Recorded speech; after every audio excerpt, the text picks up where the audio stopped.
Well, we were fortunate before we got SDS, we had the support of a play worker through another organisation.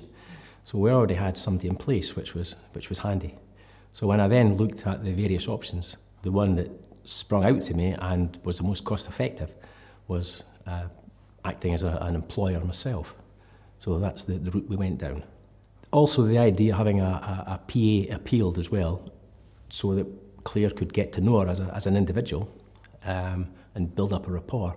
And also as parents, we thought that was a useful thing as well, that you know the person and you're confident in the person and you're happy for your child to go out in the big bad world with them.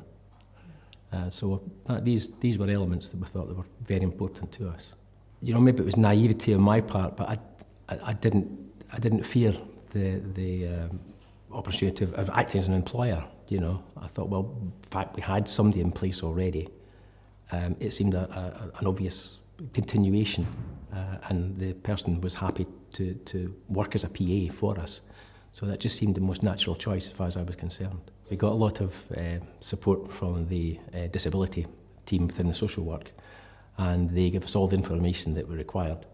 They gave us information on the hourly rate, for instance, the processing costs for payments, and for other things like insurance. So all the information was provided for us, as well as the other rates of cost for the third-party organisations as well.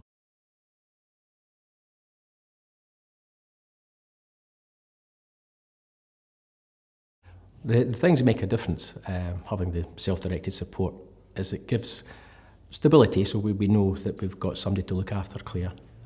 It gives us flexibility also, but I also think it gives Claire some freedom.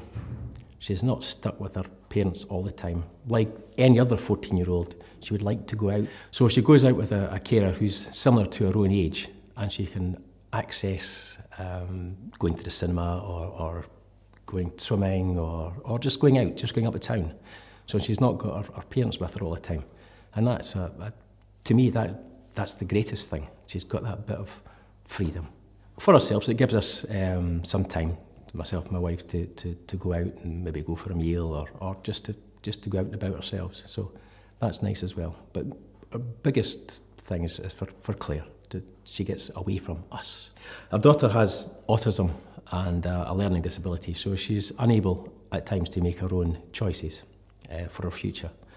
But having the self-directed support, it gives her a bit of freedom, it gives her some dignity as well, and it just gives her support when she's out in the big bad world.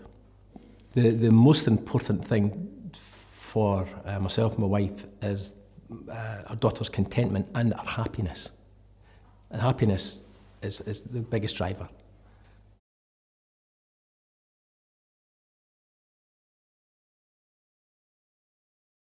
My thoughts on practitioners would be to suggest self-directed support at an early stage and point individuals in the direction of third-party organisations or even organisations who will make payments, because it looks daunting and it looks difficult.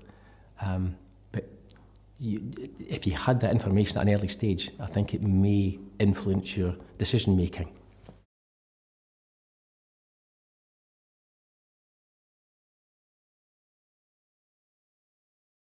I would suggest that self-directed support isn't as scary as it may look initially, so give it a consideration. You don't have to be a pay expert or a tax expert. All these things are done for you by a third party, so really it's not something you have to worry overly about. The support will be there for you. The paperwork can look quite daunting when you first receive it, and you'll receive a thick document full of information, and that can be quite scary. But on a day-to-day basis, the amount of work involved isn't that great. You have timesheets to keep up, you have paperwork to submit on a monthly basis, and possibly a 6 monthly return will be required from the council. But it's not that time consuming.